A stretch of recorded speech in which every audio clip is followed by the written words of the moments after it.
Começando mais um Café com o Tomé, e hoje uma mesa aqui repleta aqui de histórias importantes que os bastidores aqui já começaram a contar, né, que não tem jeito, né, esse entrelaçamento de histórias que vão dando corpo à vida dessa instituição que está comemorando 40 anos e que nós temos aqui atores que participaram dos diversos momentos de diferentes ângulos, né, dessa história com o Colégio Nacional.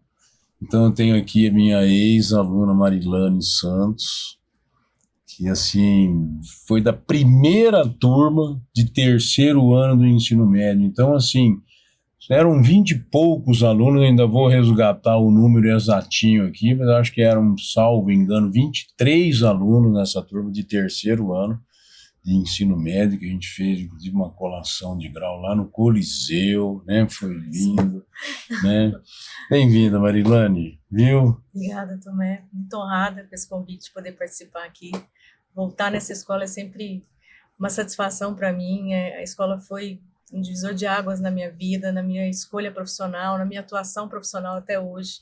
Tenho um carinho enorme pelo Nacional, pela história que eu vivi e por fazer parte dessa história. Muito honrada mesmo. Muito obrigada. Legal. E é muito essa intenção mesmo, de podermos juntar, né, as histórias e as experiências de vida das pessoas que passaram por aqui. Cires Canísio, meu colega desde o movimento estudantil em Uberlândia, né? Você era da UESO, eu era do DCE, da Universidade Federal de Uberlândia, então te conheço de velha data. Depois veio ser professor nos primórdios aqui desse Colégio Nacional também. Muito bem-vindo aqui, meu amigo. Assim, uma honra muito grande ter você também nesse bate-papo aqui hoje, viu? Igualmente, sinto lisonjeado pelo convite.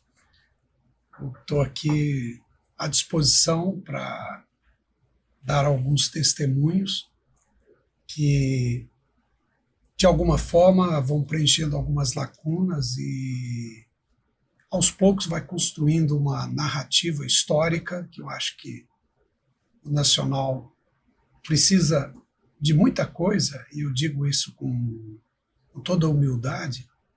E dentre o que o Nacional precisa é de uma literatura histórica, né? De um passado rigorosamente documentado, para que as pessoas possam, de fato, mirarem-se no exemplo, né, da construção, desde, né, os primórdios, o nascedouro aí da escola nos idos de 80 e a sua consolidação nos anos 90, nos anos 2000, e hoje é uma instituição respeitadíssima, muito respeitada, e todas as pessoas que aqui passaram, como alunos, como professor, como funcionários da educação mesmo, eu tenho absoluta convicção de levam no coração, né, todo esse aprendizado. Eu aprendi a ser professor de história aqui no Nacional. Portanto, mais do que eu fico muito agradecido pelo convite para exatamente aqui, de público, reconhecer o quão importou para a minha vida essa trajetória, esses 23 anos de magistério aqui na escola. Foi muito importante. É isso. Muito bom, meu amigo. Muito bom mesmo. E entrelaçando aqui com o Sandro Vital, ex-aluno, já num outro momento desse Nacional, fim de 90? 93. 93. Para 94. Então não, era o começo, né, ainda do nosso ensino médio também. Mas eu vim só para o pré-vestibular. Você veio já no pré-vestibular, já com essa vertente aí, né? E depois já foi para a universidade e retornou em seguida como monitor, depois foi virando professor. Né, na verdade, primeiro, obrigado pela chance. Na verdade, eu fazia faculdade de História e meu pai queria que eu fosse advogado. Ele me matriculou no Nacional para fazer o vestibular para Direito. E aqui eu aprendi muito, né? vi a história de outros ângulos que eu não tinha visto na minha vida acadêmica de ensino médio. Me apaixonei mais ainda pelo que eu já tinha escolhido, né, na época, tanto que quando chegou no vestibular, eu falei, meu pai, eu quero história mesmo. Conheci o Cires, né, na época foi meu professor, uma honra, e me fez curtir mais um pouquinho e depois vim trabalhar com ele, né. Acho que é uma grande realização, né? O aluno que depois vem trabalhar com seus professores. Essa coisa de professor, cara, assim, sempre tem essa inspiração de alguém, né? Sempre tem, não tem jeito, né? Eu me inspirei num professor, né? Que foi o cara que me fez apaixonar por ser professor. Foi um professor de física que eu tive no cursinho, né? Foi aquele cara que me fez brotar essa coisa de professor, né? Então, sempre vem isso daí, né, na carreira. Você também acabou indo para a área educacional, né? Imagino tanto que onde você buscou inspirações, né? Que quando eu falo que o Nacional dividiu aí a minha vida, eu queria fazer medicina, e quando eu venho de escola pública, antes de vir para o Nacional, eu vinha de escola pública, e sempre fui uma boa aluna, dava notas altas, tinha um bom desempenho. Mas quando eu comecei o terceiro colegial, eu tive muita dificuldade em física. Eu falei, se eu for por aqui, eu não vou conseguir, né? E eu tive a oportunidade de vir. Primeiro, terceiro colegial. O ensino médio começa com o terceiro colegial, então, né? Ele começou com o terceiro colegial e eu vinha, na época, terceiro colegial. E eu vim nesse contexto, né? E então eu descobri que não era uma dificuldade minha da física, né? Eu fui aprender, Tomé foi meu professor na época, e os outros professores que eu tive, que tinha uma proposta didática totalmente diferente do que eu tinha vivido até então. E aí eu fui descobrir que eu gostava de física, que eu gostava de história, que eu gostava de disciplinas que eu nem sabia muito bem, não me identificava muito bem, porque veio uma outra proposta didática. Aquilo me fez repensar profundamente o que era processo ensino-aprendizagem, o que era a lógica de se posicionar nesse processo, a influência da educação nesse processo, e aí decidi fazer psicologia, né, ali no terceiro ano do ensino médio, e depois eu fui seguir uma carreira na psicologia da educação. Então, quando eu pontuo isso desse terceiro colegial aí, que me divide entre uma história de escola pública, essa experiência numa nova proposta, numa proposta didática, e as escolhas que eu fiz nesse momento, que modificaram todo o roteiro da minha vida depois, e até hoje. Né? Assim, essa escola que nascia ali, assim, isso que é o bacana de a gente ver, né? Porque eu estou te vendo aqui hoje, minha ex-aluna, né? Inevitavelmente a gente se transporta no tempo para aquela sala de aula, né, e de uma escola que estava sonhando em construir um projeto, né? E o que a gente versava ali era o sonho da construção desse projeto, né, que era o Colégio Nacional. Esse era o embrião, né? Então, assim, essa geração ela foi fruto exatamente desse sonho, né? O Nacional criança, né, ainda de fralda, né? Que assim, eu costumo dizer assim, nesses 40 anos a gente passa pelas etapas todas, né? E a gente estava nessa época na fralda do ensino médio, nascendo, né? Tentando entender mais uma escola que sonhava em fazer a diferença, né? Que conversava com a juventude, né? Quando veio aquela coisa do ensino sério e liberdade, que de onde veio essa geração, né? Foi um diálogo aberto com ela.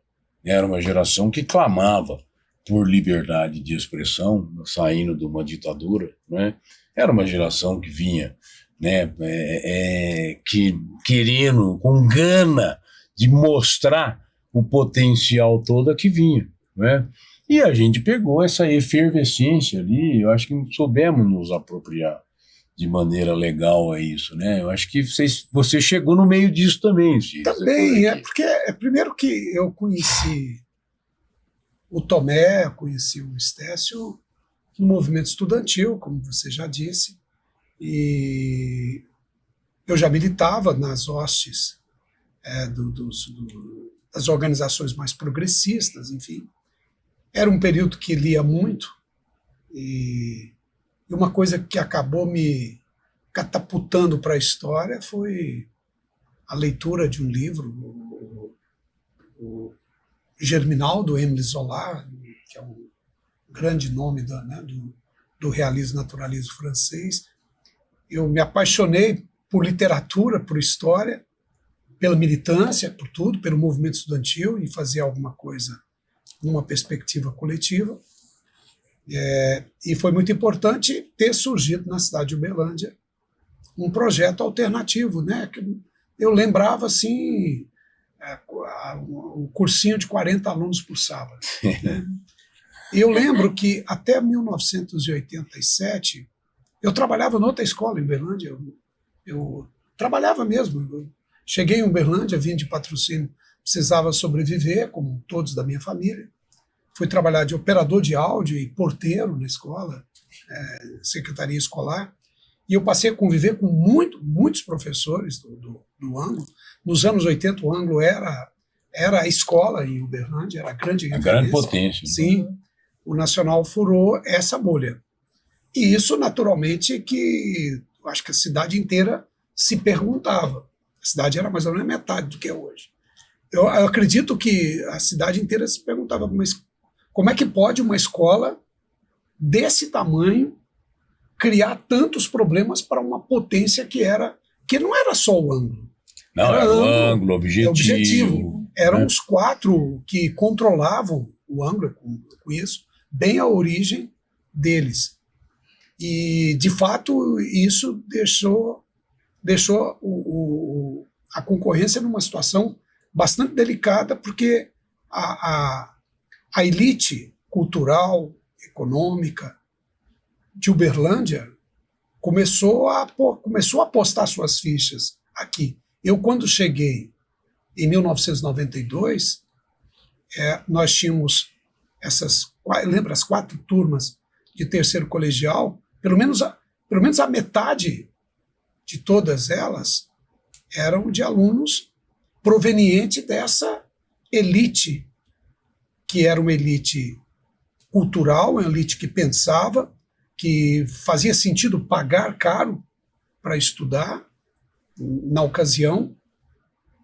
E o Nacional foi abrindo isso, e eram 4 meninos. 4, né? Porque eram 4. Vamos colocar a Terezinha aí também, enfim. Né? O Paulo, o Estécio, você. Eu, Paulo, Fernando, foi o núcleo de origem. Mas quando eu entrei, praticamente o Fernando já estava saindo. Já saindo, então, Fernando entrando, assim, Terezinha e Estécio. Eu estou me referindo mais a esses 4, né? Que eram 4 jovens sonhadores, quer dizer, e a Terezinha era talvez a expressão, né, da mulher combativa, guerreira. Terezinha é um capítulo à parte, né? Tem que fazer um programa só. Sim. Mas, enfim, é uma grande referência. Foi minha diretora. Então, eu devo muito à condução que ela proporcionou a todos nós, a mim, como professor. Ela foi a minha grande diretora. Você era meu diretor de pré-vestibular. Sim, na verdade, nós dividimos essas responsabilidades. Ela ficou com o médio e eu com o pré-vestibular trabalhando, porque eram 2 frentes enormes. Exatamente, porque a escola realmente inchou, e a grande discussão que fazíamos na ocasião... Tanto fomos para o Center Shopping em 92. Exatamente. Né? A grande discussão que fazíamos era crescer, mas será que é possível manter essa qualidade? Era uma grande discussão. Porque o Tomé era da ala que não queria, em hipótese alguma, passar de 40 por sala. E há os mais pragmáticos, olha, para a gente manter o preço, porque eu lembro que a gente brigava muito com preços, com a concorrência, que era terrível. E tinha a cultura do desconto, aquela coisa toda, em Uberlândia sempre teve. E não era fácil construir essa receita para o semestre seguinte. Até 98 nós levamos bem 40 alunos por sala. Exatamente. Dentro de uma perspectiva. Aí começamos a sofrer no mercado uma grande ameaça mesmo. Falando assim, não vale.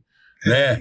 Não vale tudo isso, porque o preço era muito fora da realidade, o dobro, o triplo de outras escolas. Então, eu não sei se você se lembra, né, Tomé, que durante um período, além de aula que eu dava, eu era destacado de vez em quando, para fazer matrículas. Então, a gente colocava o Tomé meio de stand-by para não se apresentar, exatamente para não ter aquela coisa da exposição, do pedido de desconto, descontos quais a escola não poderia bancar.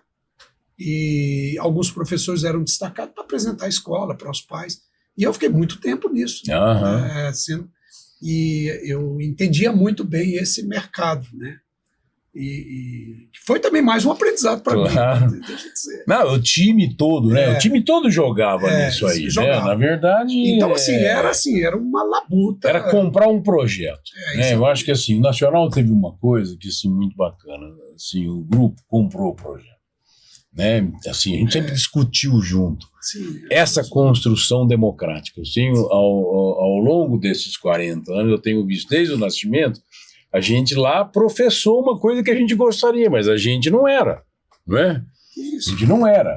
Mas nós queríamos alcançar exatamente aquilo e fomos envolvendo os alunos nessa gestão, na gestão democrática. Eu acho que acima de tudo, Tomé, assim, de todos os embates, porque a gente era, acho que eu era muito crítico, você sabe disso, e eu comprava briga mesmo, às vezes a gente colidia de frente com o Tomé, com o Estécio, para defender certos rumos pedagógicos para a escola, sempre fizemos isso, e isso nunca me custou nenhum tipo de chegar e falar, olha, ou você maneira ou você não serve mais para a gente. E isso é importante, esse testemunho. Isso é fundamental. Eu nunca me senti, de alguma forma, retaliado nesse sentido, né? Já compramos homéricas brigas. Sim, aqui. Eu acho que isso foi fundamental. São os bons combates. Para a escola, foi fundamental. Era bem coerente, acho, com o que acontecia com a gente em sala de A aula. nobleza antagonista, o grande era uma nobre antagonista. Uma proposta dialógica que estava acontecendo em sala de aula Exatamente, também, estava acontecendo isso. na gestão. Vocês estavam construindo isso. A gente sabia que estava participando de um projeto de construção, início, né? Nem por isso não tinha fundamentação, mas essa fundamentação estava sendo o tempo todo debatida. Em sala de aula a gente conversava muito, tinha essa abertura. Sem querer fazíamos um pouco aquilo que o Emílio Regina faz. Isso. Né? Quantas vezes não chegar para os alunos e falar assim, e aí, mas como é que está o tamanho da necessidade de vocês para vocês chegarem lá onde é que vocês querem chegar? Né? O que está faltando?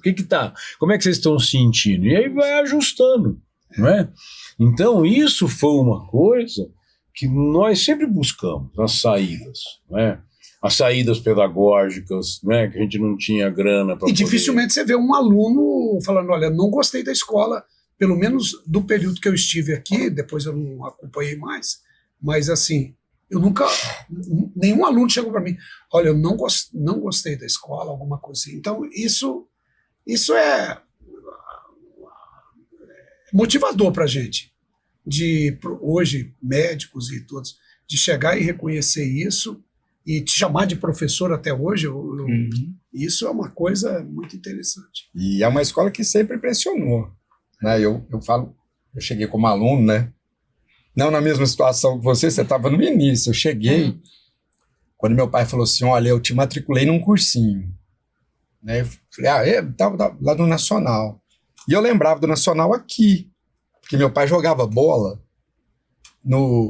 na quadra do sítio aqui, né? Como é que chama? Era sítio do Pica-Pau. Do Pica-Pau. Meu pai jogava bola ali. Né? E eu lembrava do Colégio Nacional aqui. Meu pai, você te matriculei no cursinho, lá perto da rodoviária, porque era referência, lá perto da rodoviária e tal. Meu pai falou, não. O cursinho do Nacional é no shopping. O dia que meu pai me falou que eu ia estudar no shopping, eu falei assim, gente, uma escola dentro do shopping. Né? Não fazia sentido. Foi 92. 92 mudou para lá. 92. Em setembro de 92 nós inauguramos. Em setembro eu fui para lá. E eu fiz 93 lá. 93 já era no show. Era a única turma de humanas que tinha. Essa história. Foi seu aluno. Essa história, assim, é bom sempre. Já foi rememorada aqui, na verdade. o Center Shop estava nascendo. Sim. E ele tinha mandado carta para todas as escolas para poder levar uma escola para o shopping. E, obviamente, que o Nacional não recebeu nenhuma cartinha. Mas eu fiquei sabendo que tinha enviado cartinha para todas as escolas e eu fui lá bater na porta. Por quê? Porque nós estávamos loucamente precisando de espaço para levar o pré-vestibular e deixar o ensino médio crescer, que ele precisava. Né? E aí eu bati lá na porta do seu Gilson, né? Que na verdade era o S5, e conduzimos o processo lá de tal maneira que eles construíram o Nacional no Center Shop. E foi muito importante para eles. Foi fundamental, nós mantivemos. Os dados são que nós mantivemos a praça de alimentação do shopping durante 4 anos. Não é? Essa é a realidade. O Nacional fez um sucesso, foi... aliás, entra para os anais como a primeira escola dentro de um shopping. E demos um show de organização e de tudo, que era um local que nós fomos até quando foi bom para nós e para o shopping. Porque em 96 já não estava bom nem para eles nem para nós, porque o shopping precisava de espaço para a loja e o Nacional precisa de espaço para poder funcionar. Estava muito barulhento já, não era mais do mesmo jeito. Aí, o que aconteceu? Fizemos a reforma toda aqui, né, que o shopping, inclusive, bancou a nossa saída novamente para poder liberar espaço. E foi tudo, né, o ganha-ganha de todo mundo. Que construiu aquele bloco. E voltamos aqui para cá, concentrando tudo de novo aqui em 96, quando a gente estava completando 10 anos de vida, né, do Nacional, nessa época aí, que a gente inaugurou. Né, esse espaço, tal qual na México, né, concentrando novamente o ensino médio e pré-vestibular juntos. Eu não sei se vocês viram, um dia desse, no programa do Domingão do Hulk, o Alexandre Pires estava lá, e aí eles, não sei, o editorial lá teve o Som Brasil da Rede também. Globo, né? Ele capturou as imagens, ele buscou as imagens do primeiro show do Só Pra Contrariar, que foi numa escola, e das meninas. Pô, eu lembro as meninas lá, que eram minhas alunas, Carabuti. Quer dizer, a Daniela, né? A Daniela. Pô, eu falei que, gente, quer dizer, é emocionante, com aquela, que é tudo minguado, aquela coisa assim. Eu acho que foi no seu, que você estava nesse, eu acho que foi nesse ano aí que foi essa brinca. Não foi, acho que foi 1 ou 2 para frente. Eu me lembraria. Ela não estava mais. 1 ou 2 para frente. Foi 92. Foi na quadra. Foi na quadra. Um vídeo na quadra. Então, assim, o Alexandre Pires no surdo lá, me lembro, aquele dia lá, ele estava cantando a música da Barata. E aí, Tomé, né, o que vai fazer? E ele reconheceu, quer dizer, ele reconheceu, nossa, é isso mesmo, na escola, não sei se ele chegou a falar. Maria Paula, ele lembrou da Maria Paula, que era aluna, a Daniela Scarabucci, que a Daniela teve aqui também no café comigo aqui, cara, assim, é emocionante, assim, ela guarda a agenda dela, que tem as paródias que ela escreveu de época. O que você guarda, Marilane, dessa época aí? Não tem muita coisa. Eu tinha as fotos, né, que eu te mandei, não são minhas, da Isabela, e tenho fotos de quando eu passei. Me lembro que tinha os trotes, né? A gente fazia aqui na escola uma concentração, e já eu saí toda suja de ovo, de farinha daqui, e aí tem fotos na porta da minha casa, a gente indo para a UFO, algumas coisas assim, mas ficaram um registro de fotos. Eu tinha até recentemente a camiseta, mas depois não tinha mais. Né? Algumas mudanças eu me desfiz, mas eu guardava. Nessa época a gente fazia uma passeata, né? A gente começava a festa aqui, saía em passeata, né? Saía em passeata e voltava para cá. Era uma loucura aquele negócio. Assim, o que a gente fazia? Tinha um registro fotográfico de uma coisa que me chamava muita atenção, que era a campanha que tinha lá na México em cima, ainda quando a gente começou lá. Uma das fotos, a gente está lá naquela porta, você viu? Sim. A gente está lá naquela porta. E aí tinha uma secretaria. E aí, quando eu fui fazer minha matrícula, tinha várias fotos de alunos que tinham sido aprovados. E aí o quadro era recortado no meio, assim, escrito aprovado, aprovado, com uma menção procurados, aprovado, aprovado, aprovado. E os outdoor também, né? Tinham isso, vocês lembram? Aprovado, aprovado. A camiseta, né? A camiseta, Camiseta. E aí, depois eu fui para buscar o histórico, alguma coisa, e tinha meu quadro aprovado. Isso aí, ó. Muito emocionante. Isso foi muito bacana, porque era uma comunicação diferente também, né? Sim. Trazia o rosto do aluno no protagonismo dessa conquista. Isso era muito bacana, porque aí eu vim, porque eu estava com uma dificuldade que eu achava que era minha, vim aqui, gostei demais de física, passei na época num vestibular concorrido, já era psicologia, já era, né? Não era tanto Sim. quanto hoje, mas já era. Psicologia era o terceiro mais concorrido. Era, do e Brasil, eu na sua passei em época. terceiro lugar. Era o terceiro mais concorrido, só pedia para odonto e medicina. Eu Exatamente. lembro que foi Era mais difícil que direito. muito né? importante. E eu tinha 16 anos. Eu vim fazer o terceiro colegial com 15 anos de idade. E você sabia que na sua época, exatamente na transição dos 80 para 90, o curso de psicologia era um dos melhores do Brasil. Sabia disso? Não sabia. Faculdade de psicologia que era. Ah. Das mais renomadas. Eu me lembro de chegar e ganhar ganhar assim, né? Que a gente pagava o material. Porque eu estudava numa escola pública, minha vida inteira eu estudei em escola pública, estudei no museu, né? Aliás, fazer jus, eu falei do Cires, né? Enquanto inspiração para ser professor de história, mas eu tive uma professora de história no museu que eu era apaixonado, Jerônima, né? Depois cheguei aqui, outros professores fantásticos, e eu lembro de chegar e ganhar aquela pastinha branca, Pastinha. uma pastinha branca que vinha o nacional escrito em vermelho, umas fotos de alunos, né? Era tipo um... Como é que é o nome daquele tipo de arte? Parecia uma xerox em preto e branco, que eram as imagens dos alunos na pastinha. Né? Todo mundo lembra dessa pastinha. Essa pastinha ela foi criada para a gente poder, porque nós não tínhamos como ter um material estruturado. Então, na verdade, o professor fazia aula a aula. Essa era a nossa técnica, né? Então, a pastinha, cabeçalho, ela virou a coqueluche, né? Porque o mercado inteiro saiu copiando essa pastinha, né? Aliás, né? Que ela foi. Olha lá, essa daqui já é a segunda versão. Essa aqui já é a segunda versão. Essa eu já era professor quando nós Já é a segunda versão. Hoje seria aí a famosa de despachante, né? Mas isso aqui já foi super chique, cara. Todo mundo queria ter uma pastinha dessa aqui, né? Essa que a gente tá falando é aquela que parece uma capa de fichário hoje. Exatamente, ela era um fichário. Eu levei ela para a faculdade anos, ela acabou na faculdade. Aliás, não, exato, os alunos usavam. Tem uma foto que foi usada comercialmente muito tempo aqui, os alunos saindo com a pastinha. Todos eles assim, era essa a cena, a pastinha na frente aqui, né? Aliás, então, o Nacional tem uma coisa que né, nos anos 90, início dos anos 2000, virou marca. Sim. Assim, ir pro shopping com uniforme, ir pro praia com a pastinha, né? Essa coisa assim, a gente põe uma roupinha legal, diferente para sair. Na época, a moda era usar as roupas, as questões referentes ao colégio. E o sucesso dos brochinhos. Os broches, né? Aquele brochinho do Nacional. Aquilo era assim. Na verdade, o Nacional mexeu muito com essa coisa do imaginário, né? Do jovem, né? De colocá-lo realmente na ação, né? Na vanguarda, né? Como protagonista do processo. Então, né? eu acho que isso, talvez o ponto...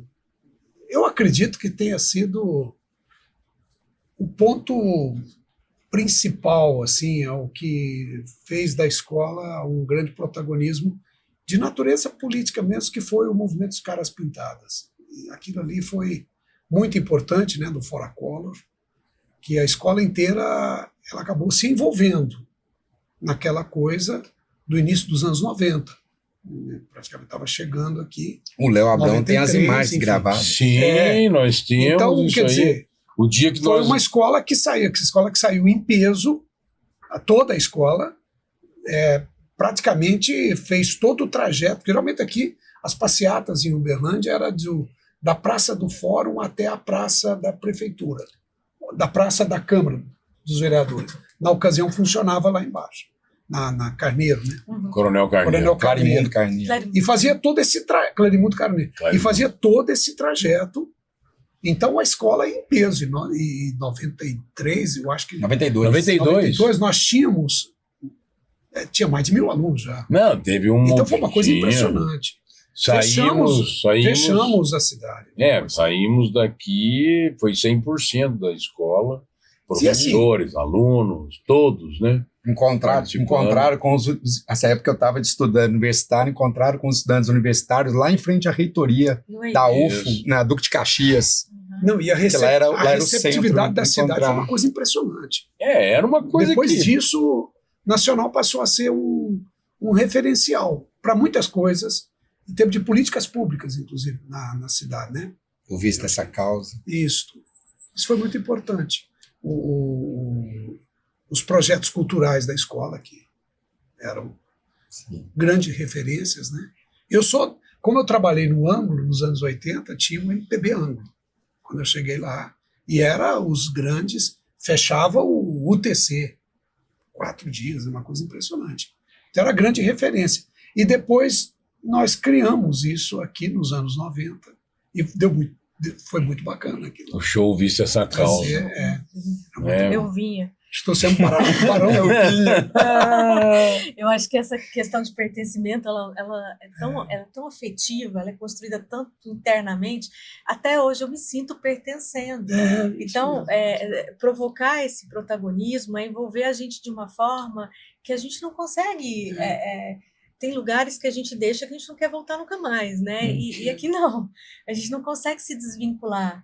Eu sigo Nacional, eu leio notícia, eu sigo o que o Tomé está fazendo de novo, eu vejo lá, eu continuo acompanhando isso. Me interessa como pesquisadora da área da educação, como pessoa que atua na educação, mas me interessa particularmente o Nacional, porque vem algo que é embrionário, mexe com a gente lá dentro desse pertencimento, dessas questões afetivas, né? Que a gente se vinculou aqui de uma forma muito diferente. São as memórias afetivas, que é o que nos movimenta, né? E o quanto que isso influenciou a sua carreira na educação? O que você me fala disso daí, assim? O que foi fonte de inspiração nessa escola? Como eu falei um pouco desse modelo de idade, quando eu cheguei, nós tínhamos um professor, eu não me lembro mais o nome dele, vocês vão lembrar, falava um dia a mais, um dia a menos, e cada dia a mais, um dia a menos, e ele entrava com toda uma dramaturgia para conduzir literatura. César Mota, lembrei. E eu me lembro de muitas dessas aulas que tinham todo um componente de processo de ensino-aprendizagem que a gente não tinha lá na escola pública. A gente se esforçava, tinha bons professores, mas a didática era extremamente engessada, né? E aqui não, aí eu vi questões como a literatura presentes na aula de biologia, eu vi dramaturgia no posicionamento didático, e eu entendi que aquilo fazia uma diferença enorme, era um envolvimento, era mesmo entender processo ensino-aprendizagem, não era só esse aluno de cá, era um processo que envolvia, e quando eu fui fazer psicologia, eu me encontro com a psicologia da educação, e eu falei, isso faz muito sentido, né? Faz muito sentido. E foi aí que eu mestrado, que eu fui para atuação profissional depois, trabalhar em ensino superior, né? Não vim trabalhar, né, nessa origem que me despertou, mas sempre com a educação e sempre nesses processos, pesquisando e atuando nesses processos de envolvimento. Hoje eu vim de uma reunião agora há pouco, onde a gente falava de processos dialógicos, construção, volta do protagonismo, que eu acho que em alguns momentos isso foi se perdendo. Sim.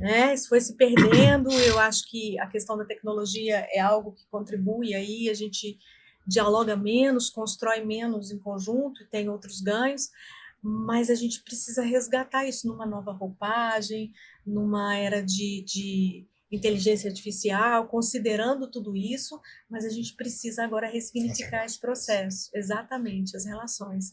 Eu tenho dito aqui que assim, com 40 anos nós atingimos uma maturidade, né? Assim, a gente passou pelas fases todas da criança, né? Nós chegamos ali com 10, 11 anos, uma criança sadia, uma criança com perspectiva, depois fomos um adolescente rebelde, né? O Nacional foi muito rebelde na sua adolescência, chegou no auge da juventude, se completou com 25 anos que nós chegamos na educação infantil. E estamos esses últimos 15 anos fazendo toda uma revisão da nossa escola a partir da educação infantil, quase que reconstruindo a nossa visão de mundo, porque a gente se caminhou de ré e depois veio nessa construção. Então, uma escola que chega madura aos 40 anos, e nós somos aquilo que nós acumulamos ao longo desses 40 anos, né? Que tudo a nossa aprendizagem, né? Em todos os níveis de ensino, para ser hoje uma escola madura e que não pode envelhecer, né? E que, assim, essa é a grande sabedoria daqui para frente. Eu acho que o grande desafio, Tomé, eu lembro uma vez, eu e você, a gente conversando, que nós passaríamos e a escola ficaria. Sim. Quer dizer, esse é o grande desafio. Exato. Será que com toda a tecnologia, será que a escola vai conseguir transitar, surfar em todas essas inovações? Porque se nós pegarmos nos últimos 30 anos, eu estou fazendo um recorte de 30 anos, que é exatamente o período, eu tenho 35 anos de sala de aula, então nos últimos 40 anos, a educação ela surfou em várias tecnologias. Tudo. Acho que nós experimentamos de tudo, né? E acho que o grande desafio, escolas como aqui, o Nacional e outras, elas vão ficar. Sim, na verdade, nós não estaremos mais aqui. E hoje, que legado nós vamos deixar para a posteridade? O que eu mais vejo é isso, assim, o momento em que nós precisamos rediscutir a metodologia das escolas, né? Precisamos, assim, eu nunca vi um movimento tão forte de ressignificar isso exatamente. É forte, né? Porque, assim, a gente vê aqui, né, quando tem Nova Naça, Projeto Simona, né, todos os projetos que estão no entorno da construção, tudo isso que a gente veio ao longo do tempo dessa construção. Quer dizer, nós não somos nada hoje, que teve uma mudança no ensino médio, e aí, de repente, a gente instituiu um projeto. Não, o Nacional, ele desenvolveu isso ao longo de toda a sua história, e quando dessa nova legislação, utilizando de todos os recursos que nós tínhamos aprendido ao longo do tempo, a gente conseguiu dar materialidade a isso, não é? Então, os projetos é o que deixa, né?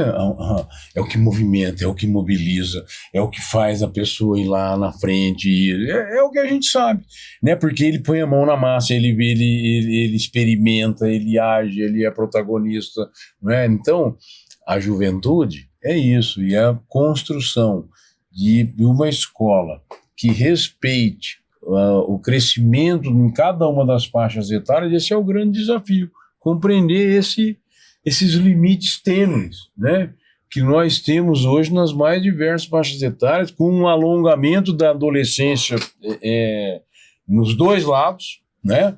Isso é muito... Nos dois lados, ela alonga e ela antecipa, né? Então nós temos uma adolescência alongada dessa forma, né? Nós temos uma prematuridade de uma série de coisas, o convívio de 4 gerações que interferem decisivamente nos rumos institucionais, né? Que está presente ali, né? Como forças, e que a gente precisa dar conta de todo esse baralho, né?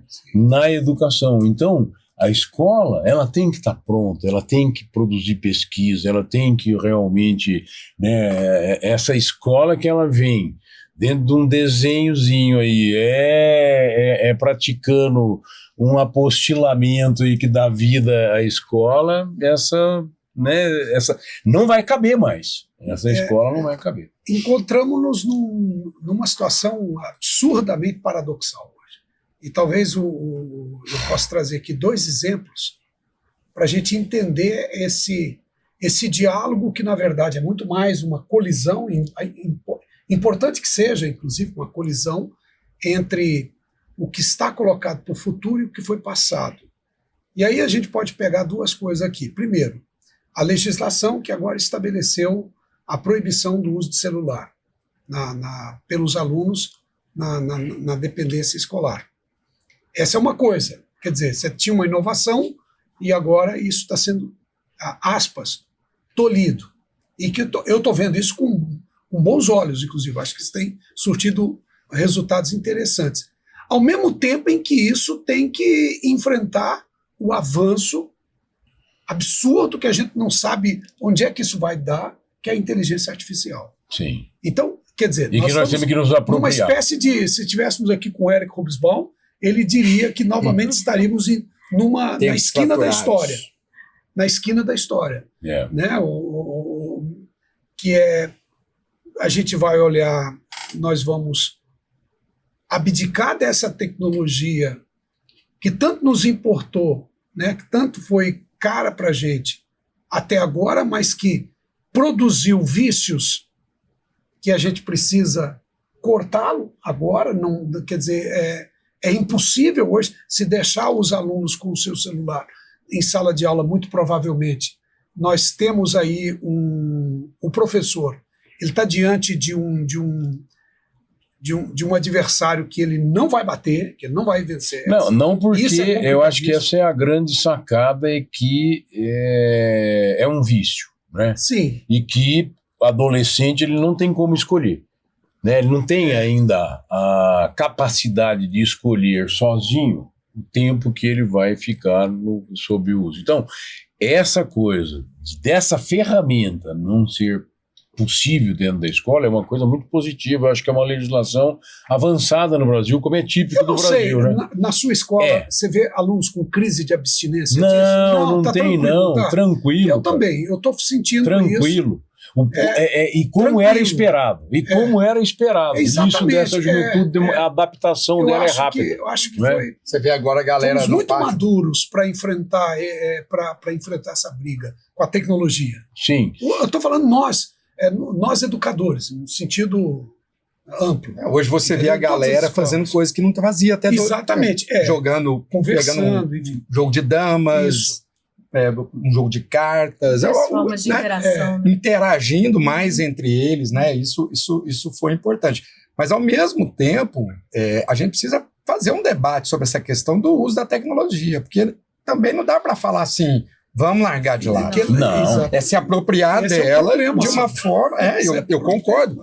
Mas assim, é um problema e que, pelo menos na minha concepção, a gente não vai resolver sozinho, né? É um problema que, para a gente conseguir achar um caminho, que não é a solução, o caminho depende de nós, depende dos alunos. E aí, nesse sentido, né, eu sempre tenho essa expectativa em relação a essa escola. É para o bom de que nós vamos chegar num lugar comum para o bom uso, porque o Nacional sempre fez isso, né? Vamos lá, vamos lembrar. Quando a gente resolveu usar pela primeira vez um computador em sala de aula, que nenhum de nós sabia mexer num computador. 2000. E nós fomos aprender a mexer com PowerPoint, Data Show, a saída dos 40 alunos por sala para 120 alunos por sala e simplesmente com os professores Falcão foi meu professor aqui. Sem nada físico na sala de aula. Foi a primeira escola no Brasil a ter uma intranet. Sim. Né? Então, esses desafios, e essa é a importância, a gente sempre soube comprar. Sim. Então, hoje, nós temos um instrumento tecnológico dentro de sala de aula que é o Chromebook. Né? Essa é a ferramenta que se tem. Quando vai precisar, usa essa ferramenta. Então, eu lanço mão dessa ferramenta, faz parte do ferramentário do aluno. Ele não está com o celular, porque o grande problema é a concorrência com as redes sociais. Esse aqui é o grande problema. Mas eu acho que esse posicionamento diante dessa questão tecnológica, eu acho que o Nacional tem feito no sentido de entender, não é uma resposta, uma construção, mas que é muito coerente com a história. Vocês não ficaram refratários a nada disso. Não expeliu. Trouxe para cá, mas aprendendo a construir isso, dialogar com essas questões de uma forma controlada. Eu trago isso aqui nesse momento a gente tem agora uma legislação que nos permite tirar isso aqui, entrar com outros elementos de interação, como que a gente vai lidar com a IA e esses processos de sala de aula. Então, é uma construção em que a gente se propõe a trabalhar nela, com as inovações que você está buscando, está trazendo para cá. Então, eu acho que esse posicionamento da escola, que sempre foi assim, né? Sim. Esse posicionamento de mergulhar nessas inovações e fazer ali uma leitura disso, uma adaptação nesse contexto da educação. Esse é o caminho. Resposta, acho que ninguem tem, né? Há duas coisas que eu acho que nós não podemos perder de vista. A leitura no papel. Sim. E escrever, porque as pessoas estavam perdendo o hábito de escrever. Há quanto tempo que eu não pego uma caneta para escrever uma página? Eu não lembro a última vez que eu fiz isso. E hoje, em sala de aula, a primeira coisa que eu observo, eu lido com o ensino médio. Todos os alunos têm que estar com um caderno aberto e têm que escrever as anotações que eu passo na sala de aula. Não existe a menor possibilidade de permanecer em sala de aula se não estiver fazendo isso. Você tem que forçar um pouco a barra para sentir, para voltar, para sentir dor nos dedos. Tem gente que está sentindo dor nos dedos. A leitura no papel. Mas, e aí, né, a gente tem que reconhecer, porque o colégio sempre teve essa preocupação aqui. Eu me lembro de entrar aqui e a gente sempre trabalhar com leitura. E o colégio está com um projeto lindo de leitura, que é o Nasça Lê. De novo, assim, assim, tudo que a gente construiu na história. Então, assim, projeto socioemocional. Então, a gente falava em socioemocional desde que nós nascemos, conteúdo técnico e psicologia. Quer dizer, era o tripé, né? O projeto cultural do Nacional, o pilar cultural, que deu origem a tantos e tantos projetos que hoje sobrevivem, né? O Ciência e Cidadania, que deu origem a tudo isso, foi a matriz de tudo quanto é projeto importante, né? Se você for olhar bem, a Simuna, ela se origina nesse meio, né, pelos alunos, né, que participam de projetos teve fora. Canto, coral, não teve? Né? Coral, né? Teatro, a parte Humberto, teatro, né? Já tá aí até hoje, viu?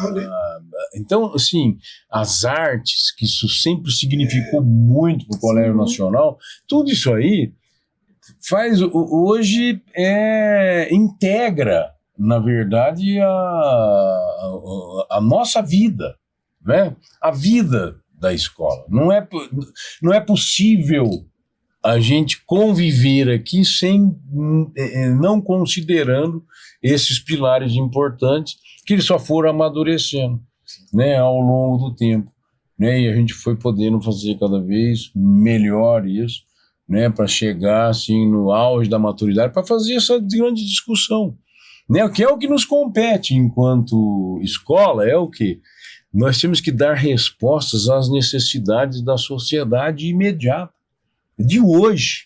Nós precisamos conversar sobre o hoje, como que nós vamos solucionar o hoje, não é? Como é que nós vamos olhar para essa guerra e entender o que está acontecendo no mundo, como é que a gente se posiciona, né? Como é que a gente se posiciona diante das coisas todas, da inteligência artificial, não é?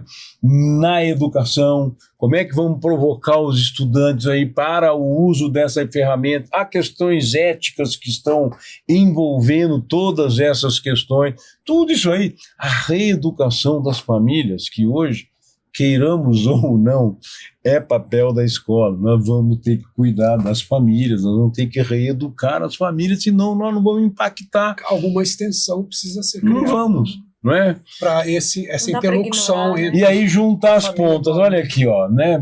Que passaram por aqui, está na universidade, está no cenário da educação básica e toda essa discussão aí que está em torno da educação. Vem aí o Minas Educatec, que vai ser um momento importante, que essas discussões todas vão estar presentes nesse grande evento que vai ser em Uberlândia 1 e 2 de outubro. Essas temáticas todas vão vir à tona, né? Questões metodológicas, essa questão do desenvolvimento de cada faixa etária, né? Porque essa é a questão hoje, não é? Porque qual é a escola que você quer para o seu filho, não é? Qual o rumo? O que você pensa, né, dessa construção? E cada vez mais as famílias vão ter que se preocupar com isso, né? Se a escola é inclusiva, se ela, que resposta que ela dá, né? Se ela, metodologicamente, o que ela acredita. O que se pode apurar e o que se pode absorver dos modelos educacionais, alguns até já descontinuados, mas que estão presentes, o seu DNA está presente no modelo vigente, né? A escola novismo, tem muita coisa aí também, que precisa... Recentemente eu fiz um trabalho para uma plataforma educacional, ministrei alguns cursos sobre modelos educacionais e a história da educação. Então, eu tive que estudar muito a respeito disso, foi muito interessante. Eu gostei muito disso. E aprendi muito com esse negócio, né? Fui forçado a aprender.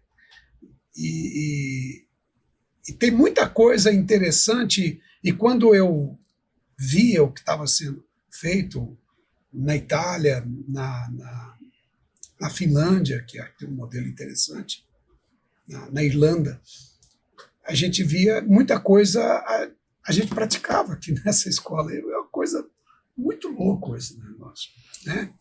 Que nós nunca tivemos conceitualmente, a escola nunca fez uma opção preferencial por um modelo educacional. Acho que a gente era muito eclético nesse sentido. A escola tornou-se, pelo menos na época em que estive aqui, uma espécie de depositário, uma confluência de vários modelos educacionais.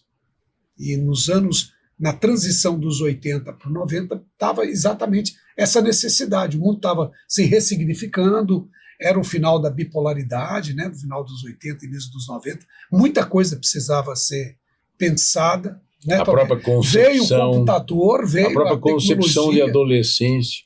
Era uma coisa impressionante. Porque a gente, assim, a adolescência estava sendo concebida nos anos 90.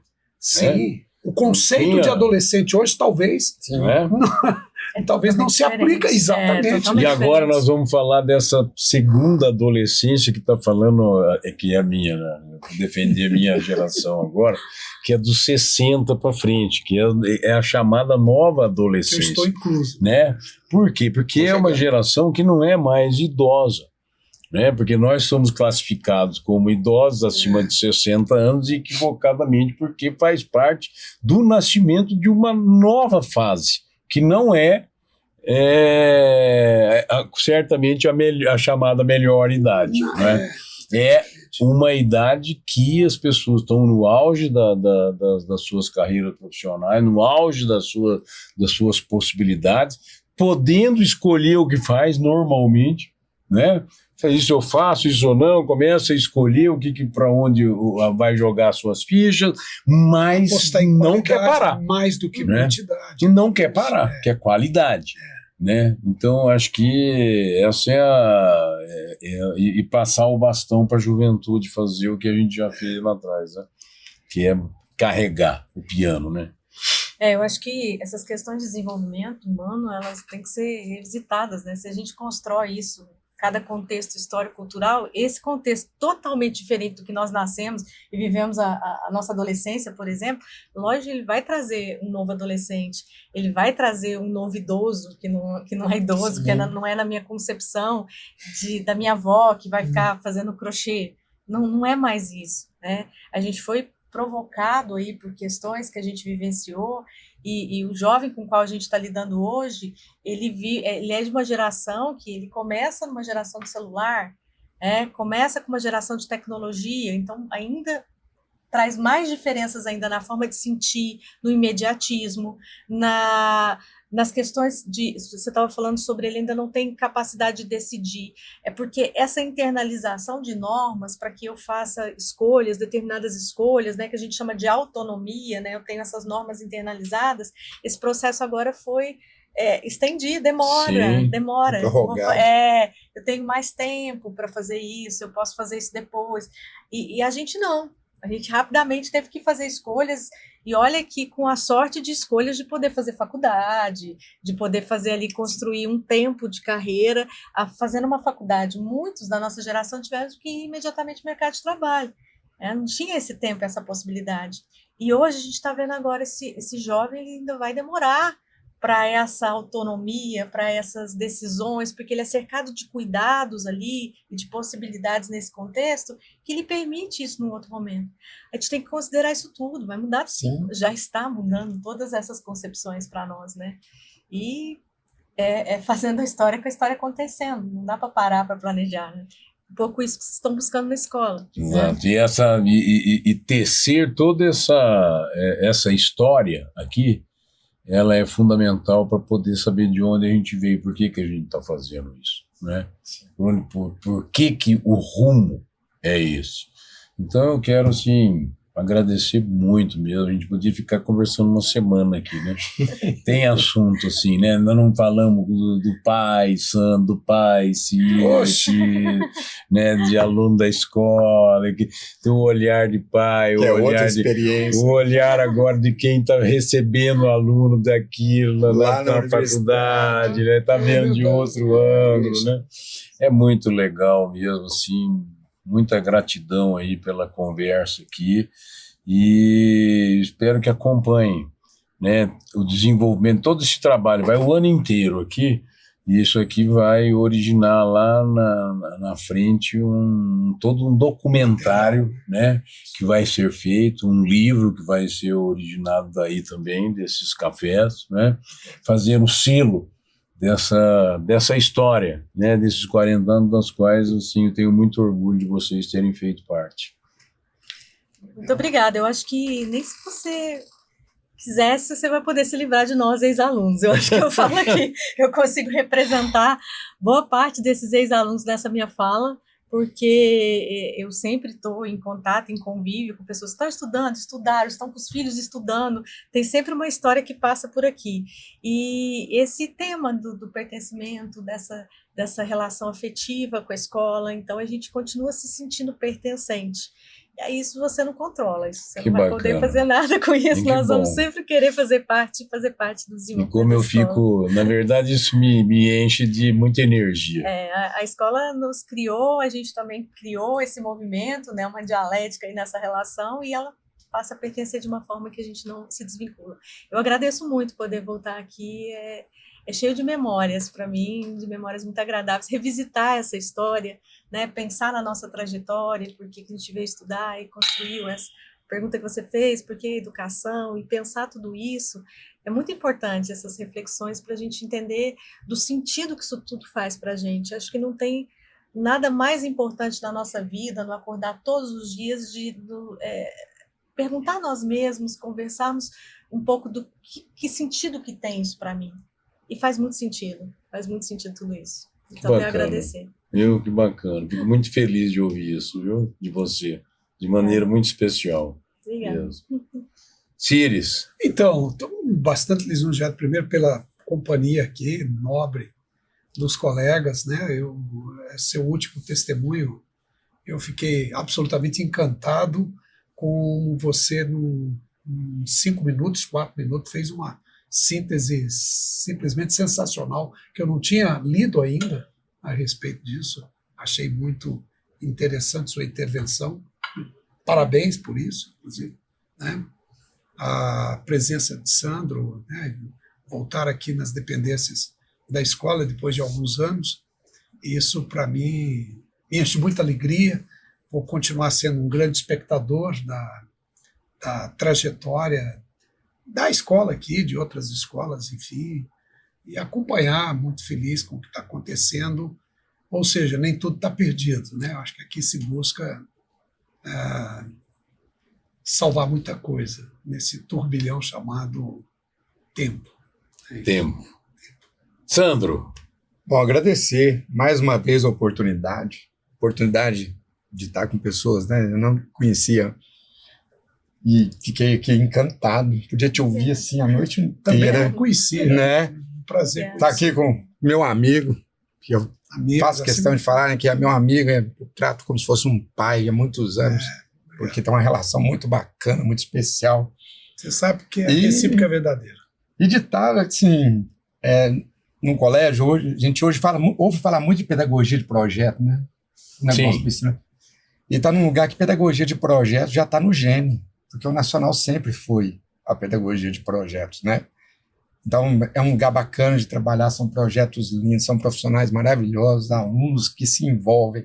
Daqui a pouquinho mesmo nós temos aí uma aulinha de um deles, né? Que o Tomé falou da Simuna várias vezes aqui, e é muito massa participar de um projeto de educação desse. Então, agradecer de novo, Tomé, obrigado pela confiança, obrigado pelo convite. Valeu, e o Café com o Tomé vai ficando por aqui e continue acompanhando a história dos 40 anos do Colégio Nacional, vai ter muita coisa para ser contada aqui nessas bancadas. Até a próxima.